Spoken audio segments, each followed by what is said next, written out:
የቅዳሴ ትምህርታችንን በተመለከተ ወደ ዛሬው ክፍል ስናልፍ የምንማረው ዛሬ ጸሎተ አኮቴት መቅድመ አኮቴተ ቁርባን። እንግዲህ ወደ ፍሬ ቅዳሴው ገብተናል። ይሄ የሶስተኛው የቅዳሴ ክፍል ነው። ቅዳሴ ሶስት ክፍሎች እንዳሉት አይተናል። የዝግጅት ክፍል፣ የትምህርት ክፍል የሚባሉትን ሁለቱን ጊዜያት አይተናል። እንግዲህ ወደ 14 ክፍል የሚደርሱ ትምህርቶችን ተማምረናል እስከዛሬ ድረስ ባለው ጊዜ።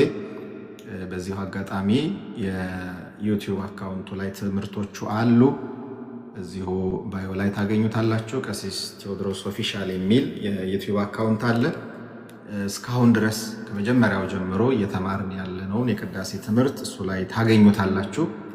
ጠቃሚ ስለሆነ እየሄዳችሁ እንድትማሩበት አሳስባለሁ። በዚሁ አጋጣሚ የዛሬው ትምህርታችን መቅድመ አኮቴተ ቁርባን ወደ ፍሬ ቅዳሴው ሲገባ እንግዲህ በቤተክርስቲያናችን ካህኑ የሚጸልየው ጸሎት ነው። ቤተክርስቲያን አኮቴተ ቁርባን በተባለው የቅዳሴ ክፍል በዋነኝነት ስለ ሁለት ነገሮች ለልዑል እግዚአብሔር ምስጋና ታቀርባለች። እንግዲህ ወደ ፍሬ ቅዳሴው ሲገባ ፍሬ ቅዳሴ ማለት አኮቴተ ቁርባን ብሎ ካህኑ ከሚጀምርበት ጊዜ ጀምሮ ያለው ነው። በዚህ ክፍል ቤተክርስቲያን ስለ ሁለት ጉዳዮች ምስጋና ለእግዚአብሔር የምታቀርብበት ክፍል ነው። የመጀመሪያው የሚታዩትንና የማይታዩትን ፍጥረታት በሙሉ ስለፈጠረበት ድንቅ ጥበቡ አክት ኦፍ ክሪኤሽን ሲሆን፣ በሁለተኛው ደግሞ በአዳም በደል ምክንያት ሙታን በነበርንበት ሰዓት እግዚአብሔር አብ አንድያ ልጁን ልኮ እኛን ከዘላለማዊ ሞት ስላዳነበት ስራው ሳሊቬሽን የምንማርበት ነው ማለት ነው። ቅዳሴያት የይዘትና የአገላለጽ ልዩነት ቢኖራቸውም ማንኛውም አኮቴተ ቁርባን ስነ ፍጥረትንና ነገረ ድህነትን የሚያነሳበት የምስጋና ክፍል አለው። በእንግሊዝኛው ዩካሪስቲክ ፕሬየር የተወሰደው ዩካሪስቲሪያ ከሚለው የግሪክ ቃል ሲሆን አኮቴት ወይም ምስጋና የሚል ትርጉም አለው። ይህ ምስጋና ከሌሎች የምስጋና አይነቶች በተለየ መልኩ ቤተክርስቲያን ህብስቱንና ወይኑን አቅርባ ምስጢረ ቁርባንን በምትፈጽምበት ሰዓት የሚቀርብ ስለሆነ ኢትዮጵያውያን ሊቃውንት አኮቴተ ቁርባን የተሰኘ ድንቅ ስያሜ ሰጥተውታል ማለት ነው። አኮቴተ ቁርባን በዋነኝነት ጌታችን መድኃኒታችን ኢየሱስ ክርስቶስ በምሴተ ሐሙስ ዓርብ ሊሰቀል ሐሙስ ምሽት ለደቀ መዛሙርቱ ስርዓተ ቁርባንን ሲያሳያቸው ያከናወናቸው አራት ነገሮች አሉ። እነዚህን ነው በቅዳሴያችን የምናየው። እነዚህ አራት ነገሮች ምንድን ናቸው? በወንጌላቱ እንደተጻፈው በማቴዎስ ወንጌል ምዕራፍ 26 ከቁጥር 26 እስከ 27፣ በሉቃስ ወንጌል ምዕራፍ 22 ከቁጥር 19 እስከ 20፣ በአንደኛ ቆሮንቶስ ምዕራፍ 11 ከቁጥር 24 እስከ 25 ላይ እንደተገለጸው ጌታ ምስጢረ ቁርባንን ሲመሰርት አራት ነገሮችን አድርጓል። አንደኛ ህብስቱን ጽዋውን አንስቶ አመሰገነ፣ ሁለተኛ ባረከ፣ ሶስተኛ ቆረሰ ህብስቱን፣ አራተኛ ለደቀ መዛሙርቱ ሰጣቸው። ይህን ቅደም ተከተል የሚከተሉት የአማንያን ቅዳሴ አኮቴተ ቁርባን አራት ክፍሎች አሏቸው። እነዚህም ደግሞ በቅዳሴያችን ስርዓት መሰረት ጸሎተ አኮቴት የምስጋና ጸሎት፣ ፕሬየር ኦፍ ታንክስጊቪንግ፣ ሁለተኛ ጸሎተ ቡራኬ፣ ሶስተኛ ጸሎተ ፈትቶ ስጋውን የሚፈትትበት ማለት ነው ካህኑ፣ አራተኛ ሱታፌ ቁርባን ወይም ተመጦ ቁርባን ቅዱስ ቁርባንን መቀበል ማለት ነው። እነዚህ አራት ነገሮች በፍሬ ቅዳሴው ክፍል ላይ የሚፈጸሙ ናቸው ማለት ነው። ከላይ እንደተገለጸው በሰራዩ ካህንና በሕዝቡ አውሶ ዲያሎግ የሚጀምረው ማንኛውም አኮቴተ ቁርባን መግቢያው ላይ ልዑል እግዚአብሔር ፍጥረታትን ስለፈጠረበት ድንቅ ስራና ከአዳም ውድቀት በኋላ ስላደረገው የማዳን ስራ ፍጥረቱን በአዲስ ተፈጥሮ ስለመፍጠሩ ምስጋና የሚያቀርብ ጸሎተ አኮቴት አለው።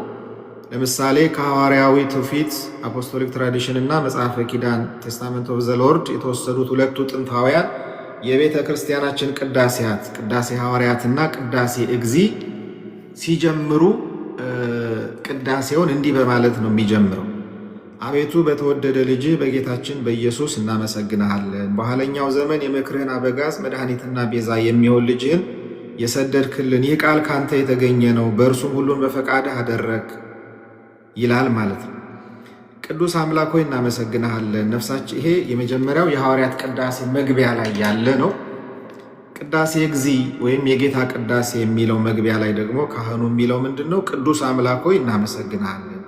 ነፍሳችንን ፍጽምት የምታደርግ ሕይወታችንን የምትሰጥ የማይጠፋ መዝገብ የአንድ ልጅ የመድኃኒታችን አባት የአንተን ፈቃድ የሚናገር በአንተ እንድን ዘንድ ወደሃልና ብሎ ካህኑ ይጀምራል ማለት ነው።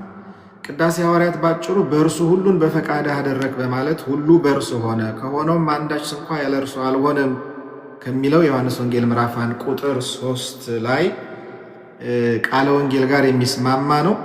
ዓለማትን በልጁ የፈጠረውን እግዚአብሔር አብን ዕብራውያን ምዕራፍ 1 ቁጥር 2 ያመሰግናል።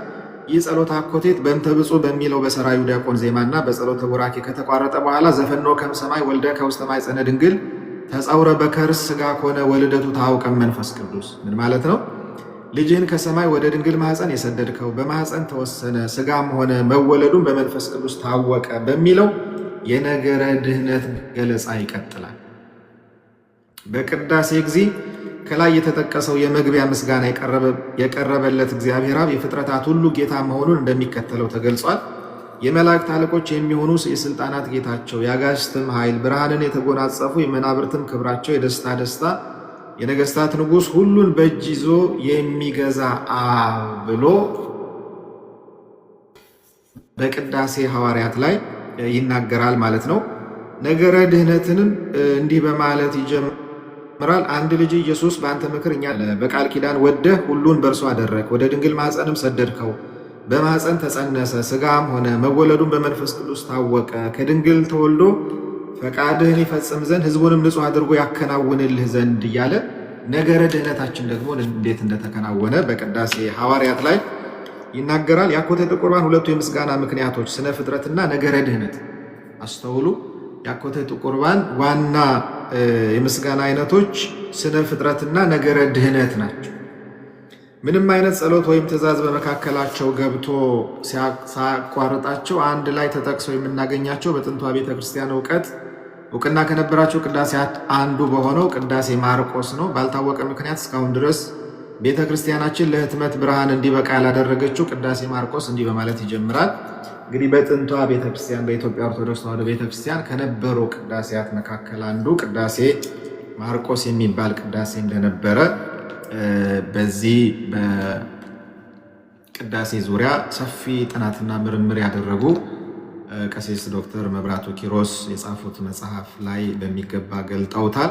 እዚህ ቅዳሴ ላይ ምን ይላል? እግዚአብሔር አምላክነ አብ ኀዜ ኩሉ ለከን ሴባሐከ ለከን ወድሰከ ለከን ባርከከ ለከን ሰግድ ለከን ቄድስ ለከን አኩት መዓልተ ወሌሊተ በአፍ ዘያረምም በከናፍር ዘይህሱ ወበአልባብ ዘይደክም እስመ አንተ ውእቱ ዘገበርከ ሰማየ ወኩሎ ዘውስቴቱ ወምድረኒ ወኩሎ ዘዲቤሁ ባሕረ ወአፍላገ ወአንቅተ ወኩሎ ዘውስቴቶሙ አንተ ውእቱ ዘፈጠርኮ ለሰብ በዘዚአከ አርአያ ወአምሳል ወወሀብኮ ገነተ ትፍሥሕት ወአልዮ ትእዛዘከ ኢረሳይኮ ወኢመነንኮ አላ ዳይሙ ጸገውኮ ወበሕግከ ገሰስኮ ወበነቢያት መሃርኮ ወሐደስኮ ፍጥረቶ ዘንተ ኩሎ ገበርከ በጥበብከ ወብርሃነ ወልድከ ዋህድ እግዚእነ ወመድኃኒነ ኢየሱስ ክርስቶስ ዘህሉ ምስሌከ ወመንፈስ ቅዱስ ይላል። ትርጉሙን እንስማ።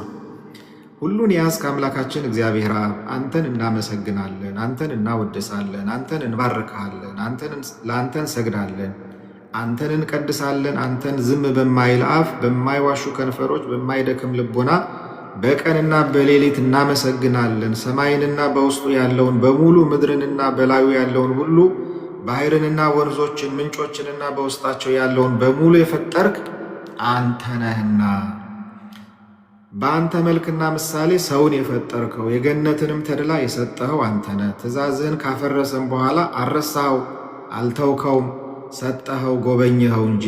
በሕግህ ገሰጽከው፣ በነቢያት አስተማርከው፣ ተፈጥሮውንም አደስክ። ይህን ሁሉ በጥበብህ አደረግ ካንተ ጋር ባለው በአንድ ልጅ በጌታችን በመድኃኒታችን ብርሃን በመንፈስ ቅዱስ በማለት ነገረ ድህነትን በተመለከተ እንግዲህ የጥንቱ ቅዳሴ መካከል አንዱ የሆነው ቅዳሴ ማርቆስ ይህንን ይናገራል ማለት ነው። በ14ኛውና በ15ኛው ምዕተ ዓመታት ውስጥ ሀገራችን ኢትዮጵያ ውስጥ በነበሩ ሊቃውንት አባቶቻችን ተደርሰው በቤተ ክርስቲያኒቱ ተቀባይነት እንዲኖራቸው በሚል እሳቤ በሐዋርያትና ዓለም አቀፋዊ እውቅና ባገኙ የጥንቷ ቤተ ክርስቲያን አባቶች ስም በቅዱስ ዮሐንስ ወንጌላዊ ወልደ ነጎድጓድ 318ቱ ሃይማኖት አበው ዘኒቅያ በቅዱስ ዮሐንስ አፈወርቅ በቅዱስ ኤጲፋንዮስ ዘደሴተ ቆጵሮስ የተሰየሙት ቅዳሴያት በቅድማቸው ላይ አስደናቂ የሥነ ፍጥረት ገለጻዎች ክሬሽን ናሬቲቭስ ያስነብቡናል። እንግዲህ ቀሲስ ዶክተር መብራቱ ኪሮስ በጥናታቸው ካረጋገጡት ነገሮች መካከል አንዱ 14 ቅዳሴያት እንዳሉን ባለፈው ክፍል አይተናል።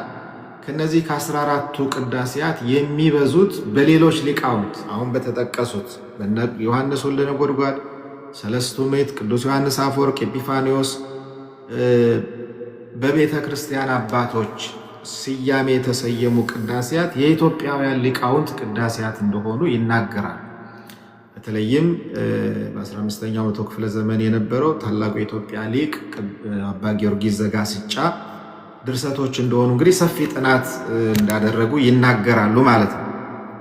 እነዚህ ቅዳሴያት ፍጥረታትን ካለመኖር ወደ መኖር እምኀበ አልቦ ሀበቦ አምጥቶ የፈጠረው ልዑል እግዚአብሔር ዓለማትን ከመፍጠሩ በፊት በባህሪው የነበረ ዘላለማዊ አምላክ እንደሆነና መለኮታዊ ባህሪው በፍጡራን ሕሊና ሊታወቅ ሊመረመር የማይችል መሆኑን በማስረዳት ይጀምራል።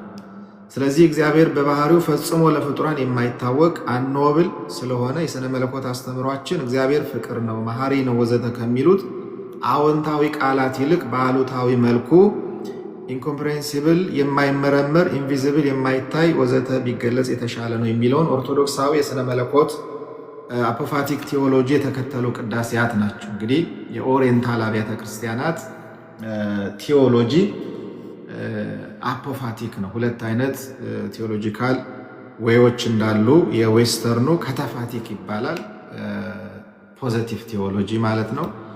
የኦሪየንታሉ ደግሞ አፖፋቲክ ቴዎሎጂ ወይም ኔጌቲቭ ቴዎሎጂ ማለት ነው።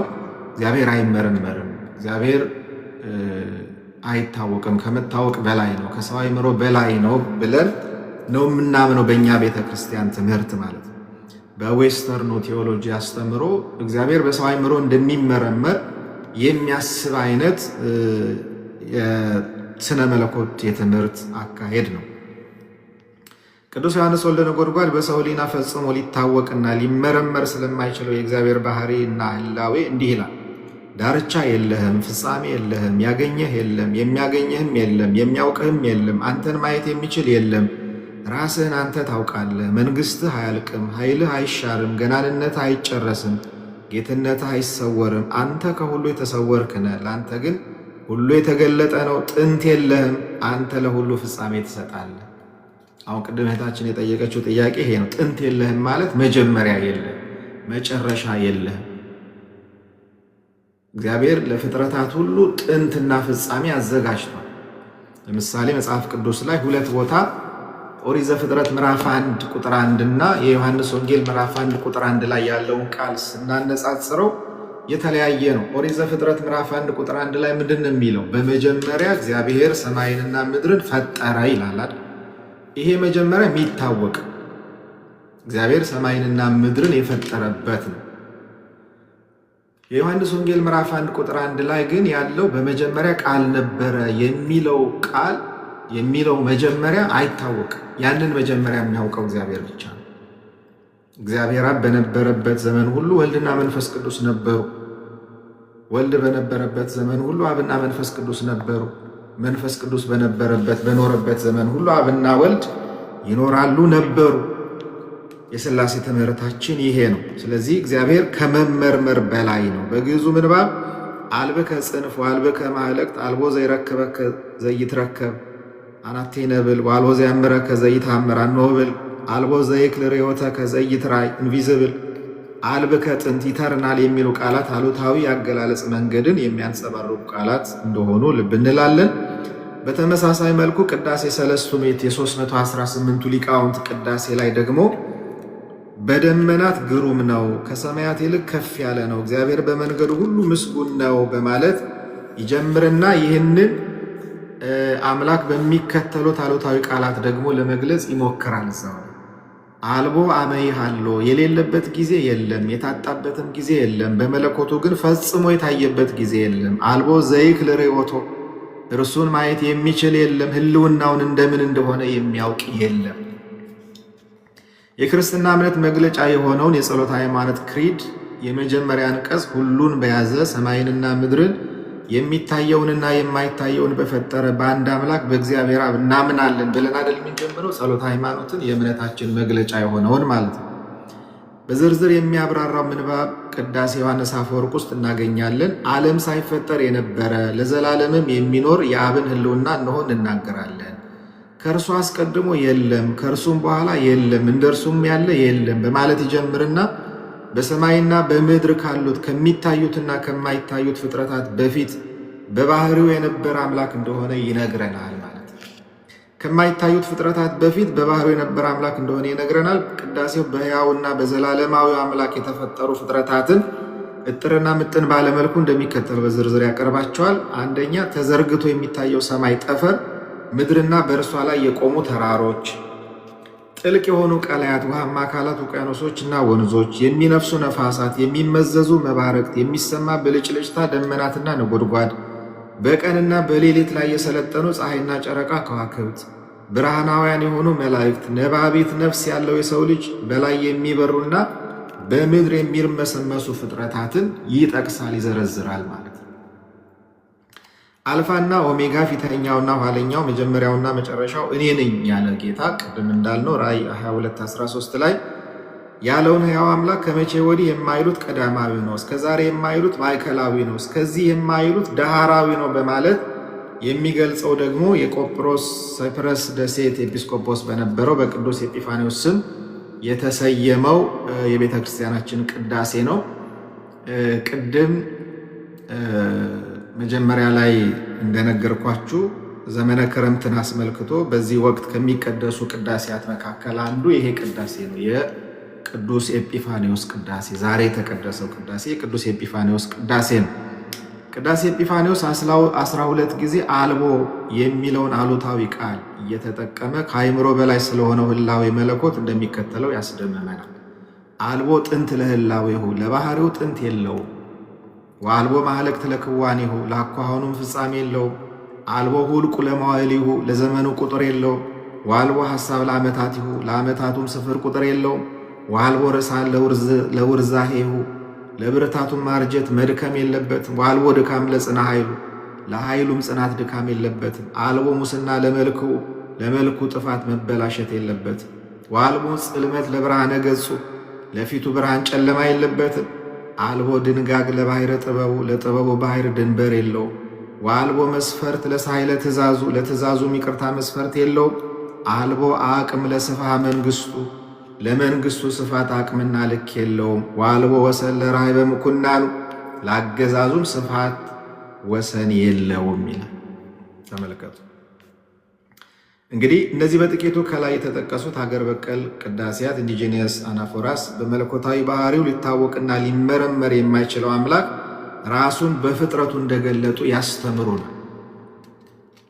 በእኛ ቤተ ክርስቲያን አስተምሮ እግዚአብሔር ራሱን በፍጥረታት ገልጧል። ራሱን ለፍጥረታት እንደገለጠ እንማራለን።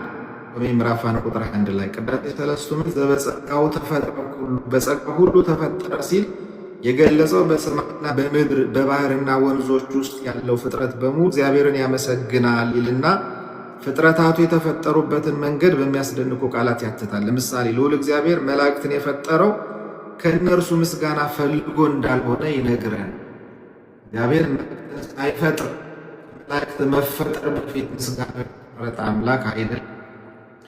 መላእክትን የፈጠረው ምስጋና አንሶት እንዲጨምሩለት ሳይሆን እነሱ ምስጋና በማመስገናቸው ምስጋናው ለነሱ ሕይወት ምግብ ሆኗቸው እንዲኖሩ ምስጋና መላእክትን ፈጥሯል። ምክንያቱም እነርሱ ሳይፈጠሩ የአብ የወልድ የመንፈስ ቅዱስ ምስጋና ምሉ ወይም የመላ እንጂ ጽሩ የተቋረጠ አልነበረምና ፀሐይና ጨረቃን የፈጠረው በእርሱ ዘንድ ጨለማ ኖሮ እንዲያበሩለት አይደል።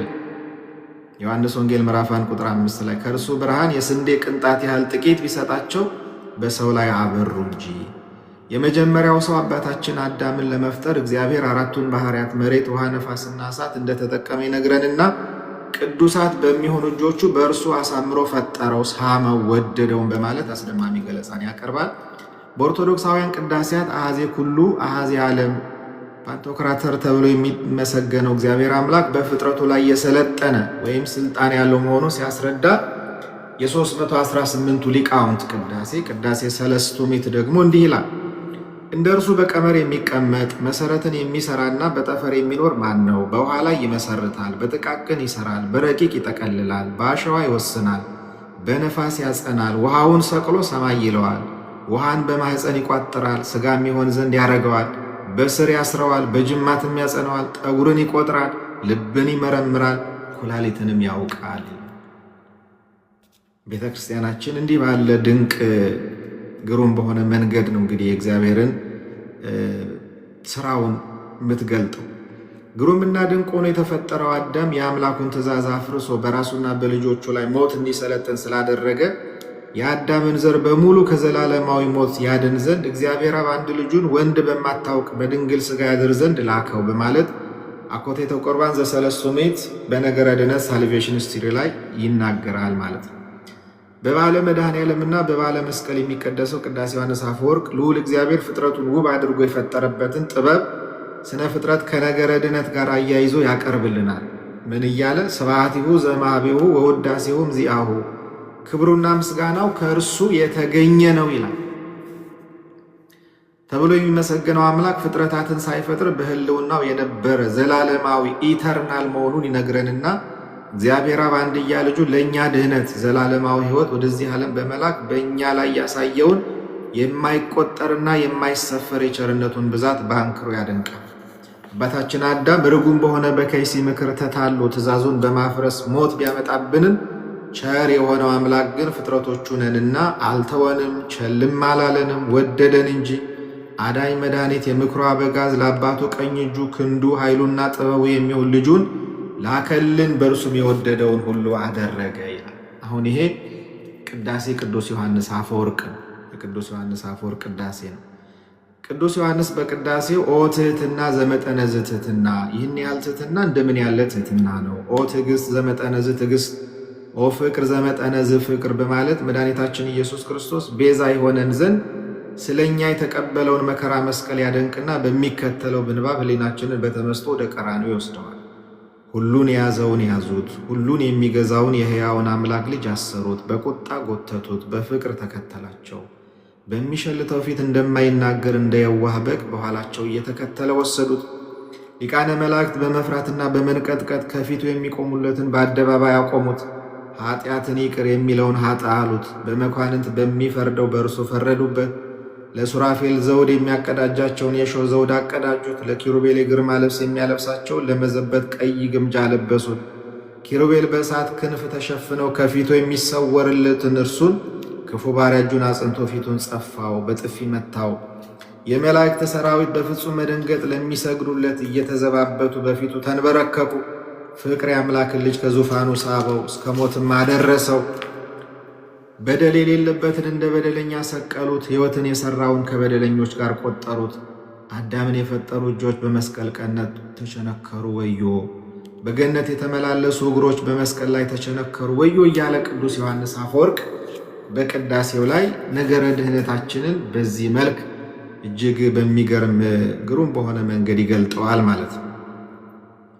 ልዑል እግዚአብሔር ለፍጥረቱ ያለውን መግቦት በማድነቅ የሚታወቀውና በአብዛኛው በዘመነ ክረምት ቅድም ያልኳችሁ ቅዳሴ ኤጲፋኒዎስ የስሩ የቆጵሮስ ኤጲስቆጶስ የሆነው ቅዱስ ዮሐንስ አፈወርቅ ማነው ቅዱስ ኤጲፋኒዎስ በእሱ ስም የተሰየመው ቅዳሴ ቁጥር የሌላቸውን ታላላቆችን መመርመር የሌለባቸውን የተደነቁና የከበሩ ስራዎችን ይሰራል ብሎ ይናገርና ግሩም አምላክ ከሰራቸውና ሁሌም ከሚሰራቸው ስራዎች መካከል ጥቂቱን እንደሚከተለው ያስቃኘናል። ቅዳሴ ኤጲፋኒዎስ ከጨለማ ለይቶ ብርሃንን ፈጠረ። ደመናውን መለየት ያውቃል። ውሃውን እንደወደደ ይከፍለዋል። የተመረጡትን በደመና ይሰውራል። ምድርን ፈጠራት፣ መጠኗንም አዘጋጀ፣ ፍጻሜዋንም ተከለ፣ ማዕዘኗንም አጸና። ባሕርን ከእናቷ ሆድ በወጣች ጊዜ በበሮች አጠሯት። ልብሷንም ደመና አደረገላት፣ በጉም ጠቀለላት፣ ወሰን አደረገላት። በውስጧም መዝጊያዎችንና ቁልፎችን አደረገላት። እርሱ የውሃን መፍሰሻ ወሰነ። ክረምትንም በየዓመቱ ይከፍታል፣ በጋውንም ኋላ በጊዜው ጊዜ ያመጣዋል። ደመናውንም በቃሉ ይጠራዋል፣ ውሃውም እየተንቀጠቀጠ ይመልስለታል። ብልጭልጭታውን ከእርሱ ይልከዋል፣ እርሱም ይሄዳል። ምንድን ነው እያለ ይመለስለታል። እርሱ ደመናን በጥበቡ ይቆጥረዋል፣ ሰማይን ጠፈርን ወደ ምድር ያዘነብለዋል። ሁሉን ቻይ የሆነው አምላክ በጥበቡ በፍጥረቱ ላይ ያለውን ስልጣን ጌትነቱ ተዘርዝሮ ስለማያልቅ ቅዱስ ኤጲፋንዮስ የሚከተለውን ማጠቃለያ ይሰጠናል። ምን ይላል? ሁሉ በእርሱ ነው፣ ሁሉ ከእርሱ ነው፣ ሁሉ ስለ እርሱ ነው፣ ሁሉም የእርሱ ነው። ሰማይ ከእርሱ ነው፣ ከሰማያት በላይ ያለ ሰማይም የእርሱ ነው። የአርያም ስፋት የክብሩ ዙፋን ነው፣ የምድርም ስፋት የእግሩ መመላለሻ ናት። ፀሐይ የእርሱ ነው፣ ጨረቃም ከእርሱ ነው፣ ከዋክብትም የእጁ ሥራዎች ናቸው። ደመናት መልእክተኞቹ፣ ነፋሳት ሰረገላዎቹ ናቸው። እሳትም የቤቱ ግድግዳ ነው። የቤቱ ጠፈር ውሃ ነው፣ የዙሪያውም ጸፍጸፍ የበረድ ሰሌዳ ነው። ድንኳኖቹ ብርሃናት ናቸው፣ የመሰወሪያ መጋረጃውም የብርሃን መብረቅ ነው። መመላለሻውም በአየር ነው። የሚደንቅ ነው። ስለ እግዚአብሔር ባህሪ እንግዲህ ቅዱሳን አባቶቻችን በመንፈስ ቅዱስ ተገልጦላቸው የተናገሩት ነው። ይሄ በዚህ መልኩ አስደማሚ ነገረ ፍጥረትን ክሬሽን ናሬቲቭ የሚያስነብበን ቅዳሴ ኤጲፋንዮስ ወደ ነገረ ድህነት ደግሞ ይመጣል። እንግዲህ በዋናነት ቅድም መጀመሪያ ላይ እንዳልነው በፍሬ ቅዳሴ ላይ የሁሉም የ14ቱም ቅዳሴያት መግቢያ ላይ ሁለት ነገሮች ናቸው፣ ነገረ ድህነትና የስነ ፍጥረት ውበት። ሳሊቬሽን ሂስትሪ የሚሸጋገረው ከአቤል ደም ጀምሮ እስከ በራክዩ ልጅ እስከ ዘካርያስ ደም ድረስ የቅዱሳን ነቢያት ደም ዓለምን እንዳልጠቀመ ባየ ጊዜ ቤዛ መድኃኒት የሚሆን ልጁን ሰደደልን በማለት ደግሞ ነገረ ድህነታችንን ያመጣዋል። ስለዚህ ቅዳሴያችን ይሄንን በደንብ እንድንረዳ የሚያደርገን እንደሆነ በደንብ እናስተውላለን ማለት ነው። እግዚአብሔር ቤተሰቦች በ14ቱም ቅዳሴያት መግቢያ ላይ እነዚህ ሁለት መሰረታዊ ነገሮች እንዳሉ ሁልጊዜ መርሳት የለብንም ማለት ነው። እግዚአብሔር ሁሉን ቻይ በሆነው ከሃሊነቱ ፍጥረታትን እንደፈጠረ ከዛም ደግሞ የሰው ልጆች የድህነት ጉዳይ ደግሞ መሰረታዊ ስለሆነ እግዚአብሔር አብ አንድያ ልጁን ወደዚህ ምድር ልኮ አምላካችን መድኃኒታችን ኢየሱስ ክርስቶስ ፍጹም ሰው ሆኖ ከድንግል ማርያም ተወልዶ አጭር ቁመት በጠባብ ደረት ተወስኖ በዚህ ምድር በሰራው የቤዛነት ሥራ ከጽንስ ጀምሮ እስከ ዕርገቱ ድረስ በሰራልን የድህነት ሥራ ከወጣንበት ገነት እንደመለሰን፣ ከሞት ወደ ሕይወት፣ ከጨለማ ወደ ብርሃን፣ ከሞት ወደ ሕይወት እንዳወጣን እንደመለሰን ቅዳሴያቱ በሙሉ የሚናገሩ እንደሆነ እንረዳለን ማለት ነው። እንግዲህ ለዛሬ ይህንን ያህል ከተመለከትን በኋላ በሚቀጥለው ጊዜ ደግሞ ከዚህ ቀጥሎ ያለውን ክፍል እየተመለከትን እንቀጥላለን። አምላካችን እግዚአብሔር በቸርነቱ ስላስተማረን ትምህርት ስለነበረን ጊዜ